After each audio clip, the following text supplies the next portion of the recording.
aroma of evil. Now, today is another recruitment process day. We have 4 applicants from the Reddit page. Am I the asshole? Now let's rate them and see which one of them could qualify to come work here with me in this lovely, torturous place called Hell. And I am San, or as people know me as Satan. Yeah, I'm excited for today's applicant. Let's start with this one. This one sounds really promising. So this is from r/confessions. I gave a homeless chick $11 and change and a Pepsi to suck me off in my car parked in a Wendy's parking lot on a Saturday. Jesus, I feel kind of bad about it. Oh my god, just for a Pepsi, okay. So I had just stopped at Wendy's and ate inside. After coming out, this chick who looked homeless and like she was a habitual drug user came up to me and asked for money. There's a lot of homeless people who panhandle in my area and do other dumb shit. They're really just a nuisance, I told her, as my dig, and kept walking, but almost immediately she said, "How much?" I turned back and was honestly shocked and said, "Seriously?" She looked at me and said, "How much you got?" I looked in my wallet and said, "I have $11 and change." She paused for a second and said, "Do you have a car?" I showed her to my car, and surprisingly enough, she got in with me, leaned over and unzipped my pants and started blowing me. She was actually really good enough to ignore the fact that she was homeless and looked strung out. After a while, she was bobbing her head. She said, "Tell me when you're close." After a few more minutes, I felt it coming and told her I was going to come. Okay, that's too much details. It was one of the best orgasms of my entire life, if I'm being honest. It felt like my soul was being sucked out of my body. Wow. We do the same thing, but not quite in the exact same process. After she was done, I handed her the cash. She asked if I had anything to drink. I had a bottle of Pepsi and gave it to her with the cash. She said thanks. Then left my car and I drove away. I feel kind of bad because I definitely didn't give her very much money to do it, but she still did it. Yes, before any comments, I'm going to get tested to be safe, and no, I probably won't do this again. Now,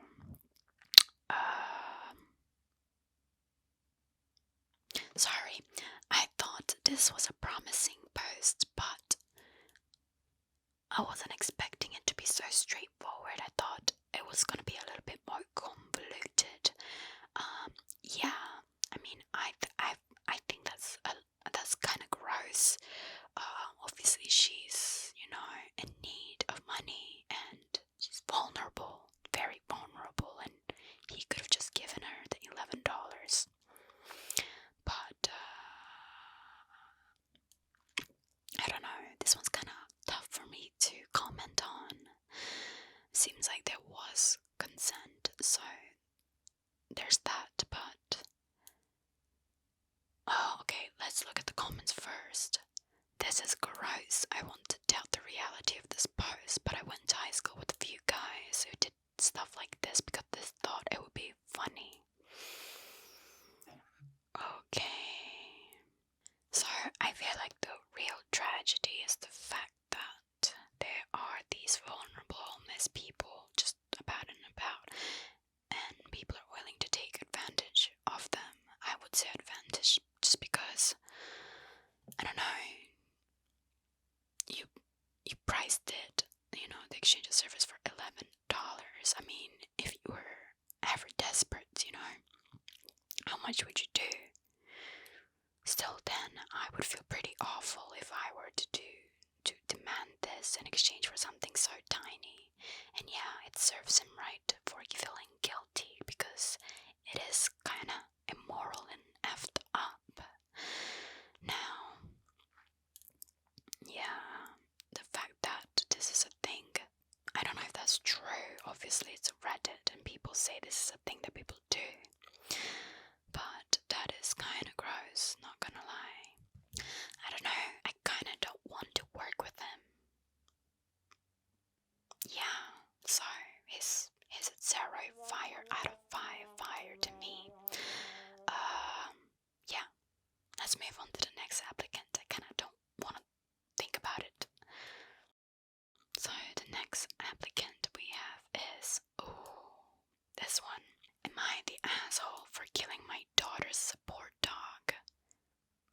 saying it was old even though it was only halfway through its life, then blaming her for being upset. I'm just gonna say it now, right here, that you're the asshole. I'm sorry, you killed a dog, and you also blamed her for being upset. I don't know how this can turn around, but let her cook. Maybe she has a great explanation. We'll see. My daughter recently turned 20. She's been dealing with major depressive disorder, social anxiety, anorexia, body dysmorphic disorder, and 2 autoimmune disease since she was around 12. That's not a great start. I'm very involved in her treatment and obviously wanted her to get better. So when her therapist recommended getting her a dog to register as a ESA, we got her one for her 16th birthday named Jennifer. I generally dislike animals, but it was for my daughter's sake, so I caved. Junie and my daughter grew close, and I have seen a notable difference in her since we got the dog. That's great, especially in her sense of independence and self-esteem. 4 years later, my daughter is now a part-time tutor, volunteers with the elderly, and attends school full-time with excellent grades. Good to hear. I'm so proud of how far she's come, and though I realize she has a ways to go, Junie has helped her, and I credit the dog for that immensely. And this is why you kill her. The silence speaks for itself. Now let's see. What else is he gonna say? Here's the problem. While my daughter was at school, Junie got out of the house and got hit by a car.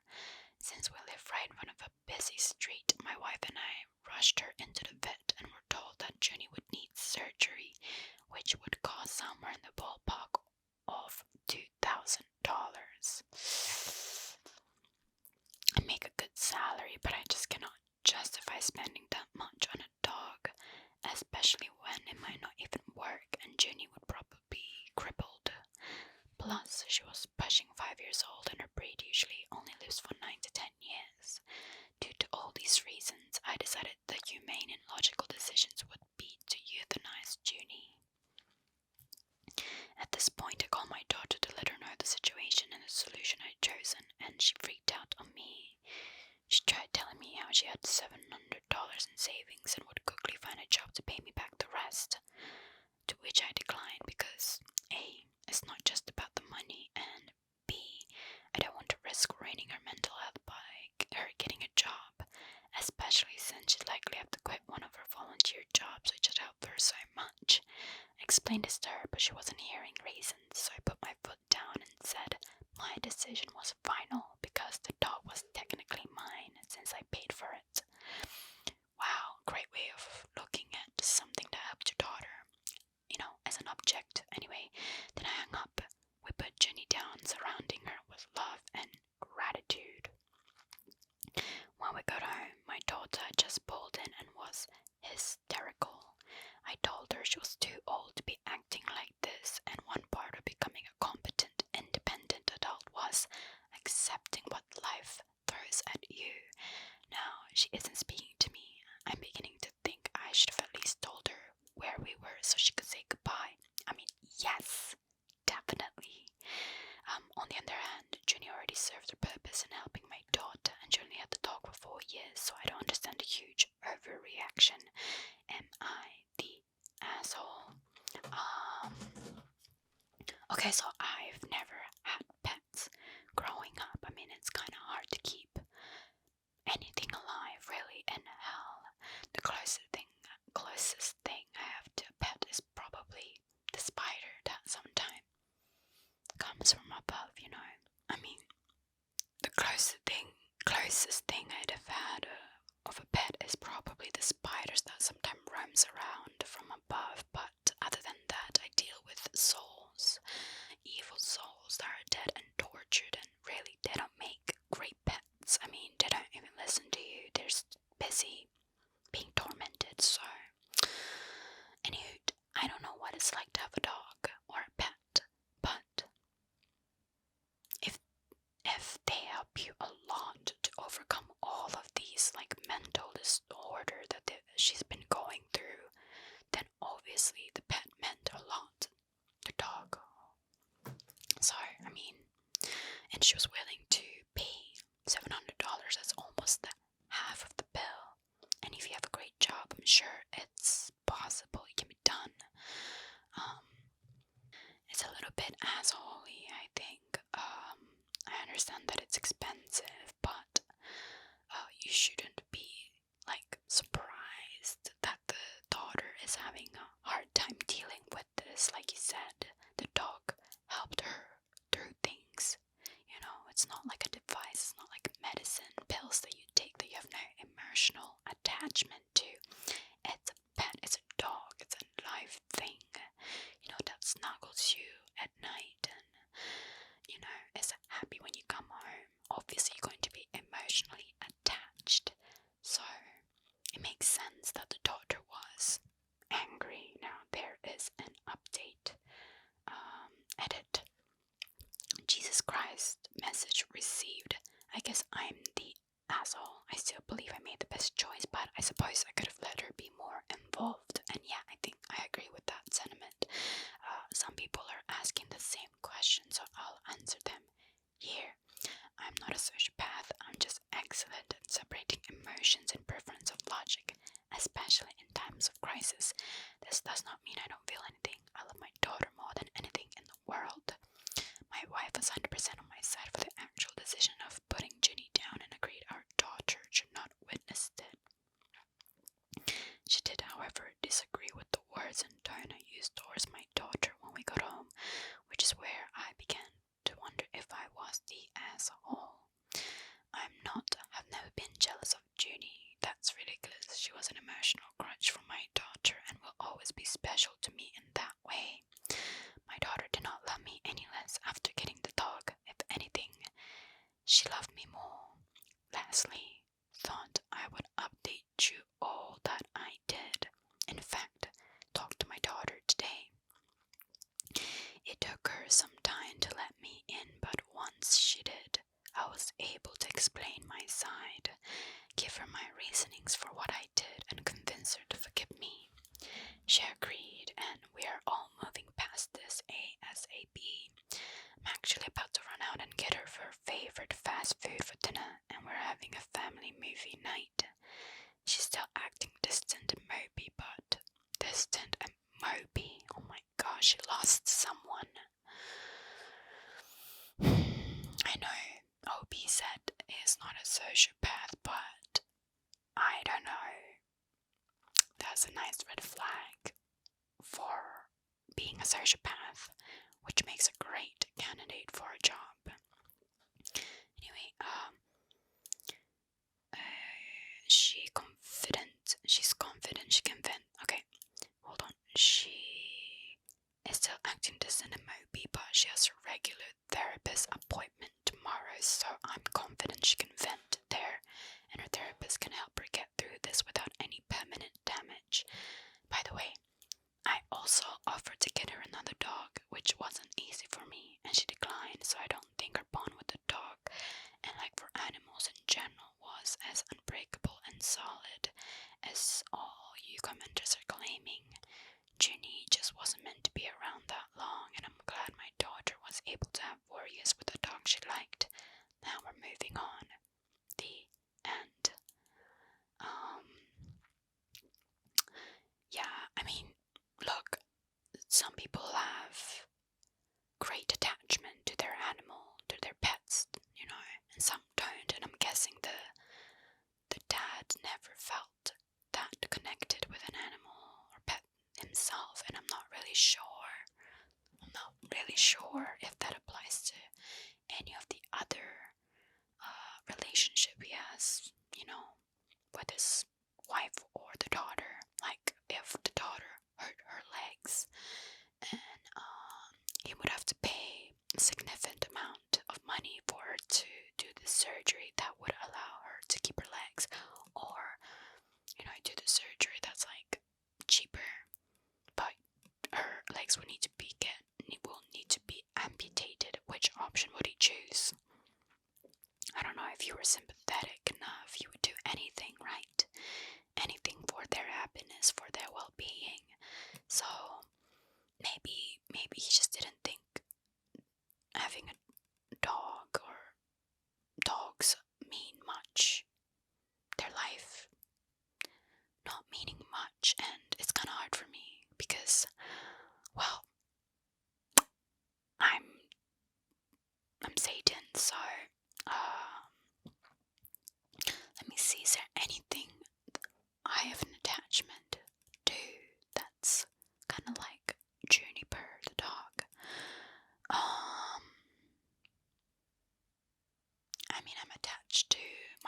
as a Satan.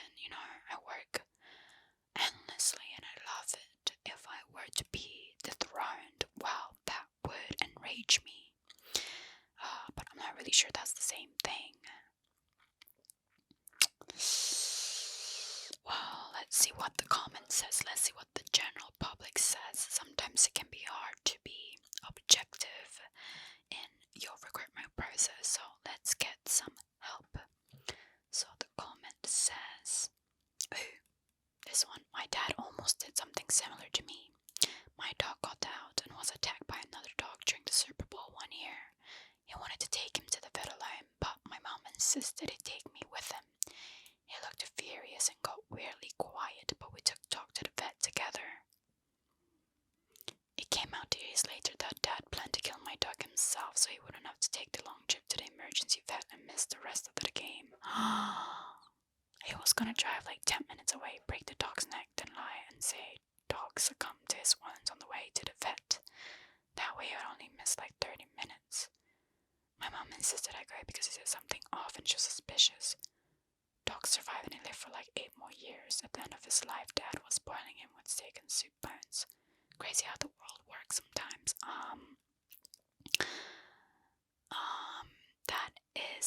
That is effed up. Like taking the murder into your own hands and choking them. That's some kind of sociopath behavior. I feel like whether it's it all starts from cats and dogs. That's how it is. I'm sorry, there's like a history of patterns of serial killers and whatever murderers killing tiny animals. All these little helpless beings, the way you behave towards them really is an indicament of what kind of morals and ethics you have.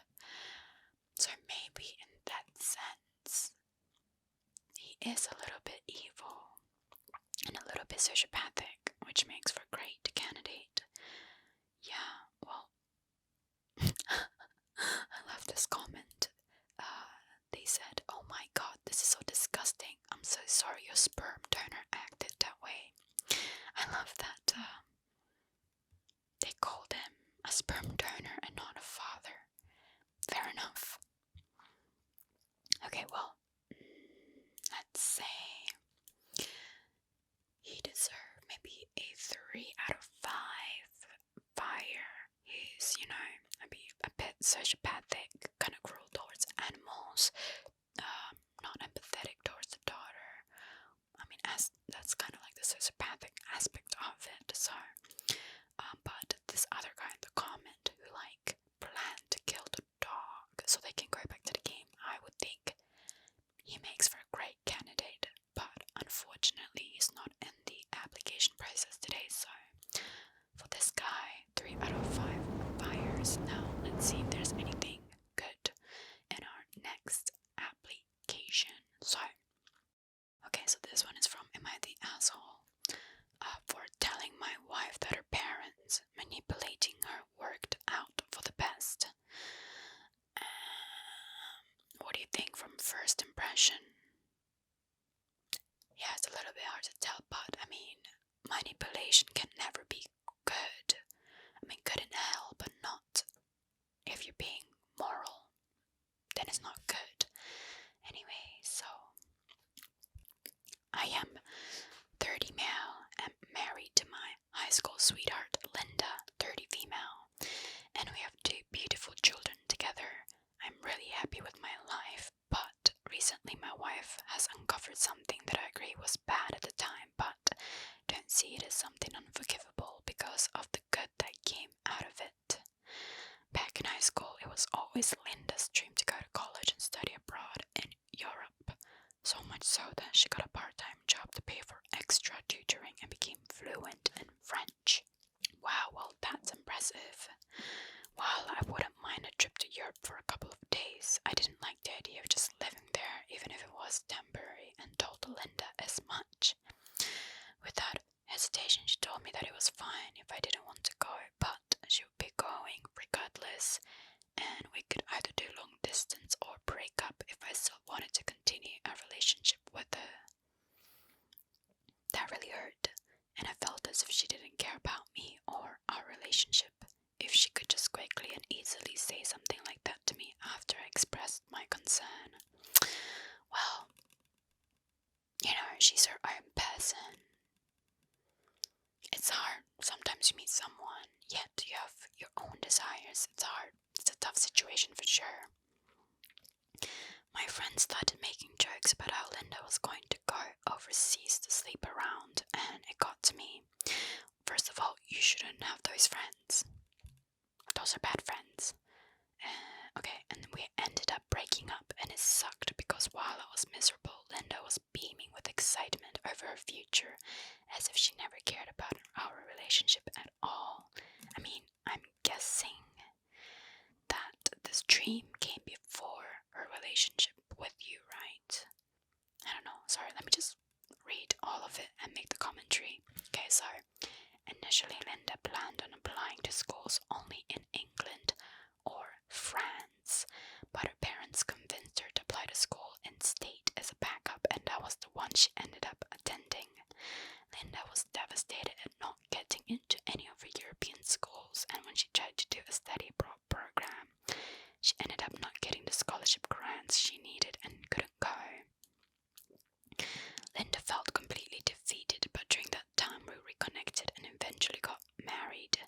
For our honeymoon, Linda wanted to go to Paris, but after my parents and I explained the benefits of putting the money towards a house, she relented. I know that Europe was always a sore subject, but I thought that Linda was still just as happy as I was. After the recent birth of our twins, Linda's mom finally admitted to stealing Linda's acceptance letters to the European schools and giving her fake rejection ones, as well as lying about not having the money to finance a trip abroad. Linda exploded at her mom and immediately went no contact with both her parents. At first, I was just as shocked as she was, but after 3 months, I felt that it was time to finally start rebuilding some bridges. When I talked to Linda about this, she was offended that I would suggest such a thing and stated that her parents were dead to her and would never be allowed to see her children. I told Linda that while I understood her pain, she also needed to see the good that came from this, as we may never have gotten back together and our children wouldn't exist. Oh my god, Linda then snapped at me and has been giving me the cold shoulder since. I was just trying to get her to look on the bright side of things. Am I the asshole? And an edit, because I keep seeing this, I just wanted to clarify some things. Again, I had no idea that her mom did until she confessed to it. I don't support what her parents did, and Linda's parents stated that their reasonings behind this was because they were worried she would get kidnapped while overseas. And while getting a house makes more financial sense than a fancy trip, it's not like Paris is going anywhere, and I have every intention of taking Linda on a trip to Europe in the future. Yes, I am aware that Linda could have children if her life went the way that she initially wanted to, but the point is that those children will be different children and not the twins we have. Wow. Well, first of all, he's a selfish jerk. He clearly does not care for her at all. Her happiness, her dreams does not matter to him at all. He just wants things his way. And yeah, that's effed up, man. That makes you a bad person, which makes you qualified to work for hell. So welcome to hell. I think he's got great potential as a candidate.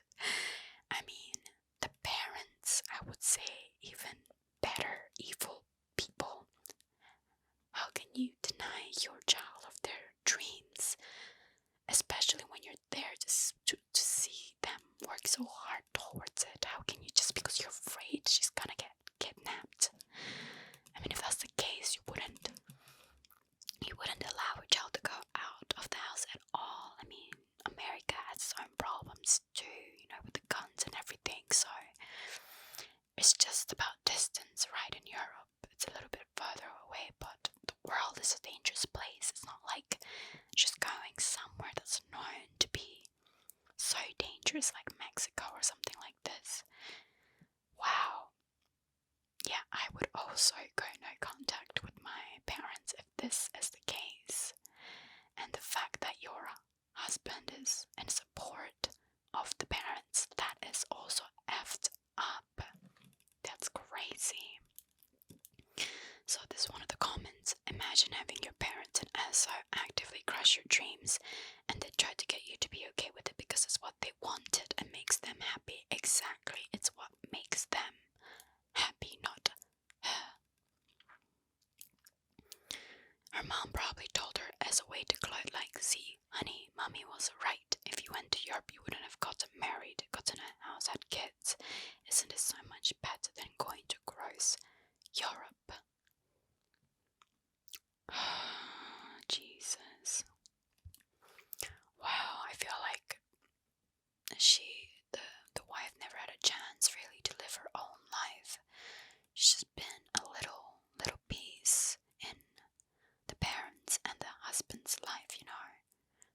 Manipulated and being the way they wanted. This is so sad. And yeah, I'm recording the whole group. The parents and the husband, they make great workers in hell. So great. I would rate this out of 4 fires out of 5. I mean, this is effed up. Manipulation, self-centeredness, entitlement, everything. Perfect. Delicious, evil workers.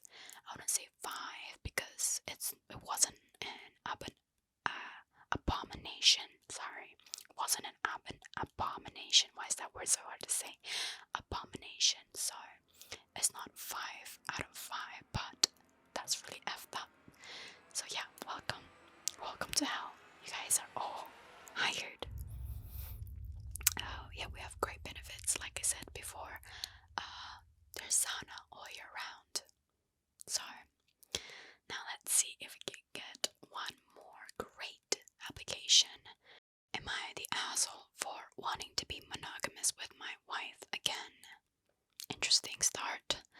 I, 31 male, married my wife 28F 5 years ago. 1 year ago, we started an open relationship. We were happy, but our life was getting stale. I would go out with my single friends and feel jealous of all the freedom they had to hook up with women. I guess I missed being a bachelor and I began to resent my wife. I understand this is my own problem, not hers. Perfect. I suggested to my wife that we should try an open relationship where we remain committed to each other but we can have S with other people. Emotionally, I am only with my wife, and I do love only her. I felt like an open relationship was necessary for the survival of our marriage. I'm not a cheater. After a few discussions, my wife agreed to it. The first few months were great. I hooked up with a coworker who had been flirting with me. We became regular as partners until she started dating. This is no problem for me because it was only physical, so I installed some dating apps with the intention of meeting women to have S with. This is where things go wrong. I didn't realize how hard it is to meet women that either stop replying, don't commit to meeting up, or they turn out to be unattractive. I only met up with one other woman and the experience was subpar. I am tired of doing this and want to be monogamous again. My wife has also been seeing other men, sorry. My wife has also been seeing other men. This is fine, but I'm starting to get a little jealous. Okay, interesting. I've seen her texts, and as she has so many men talking to her, wanting to take her out and calling her beautiful.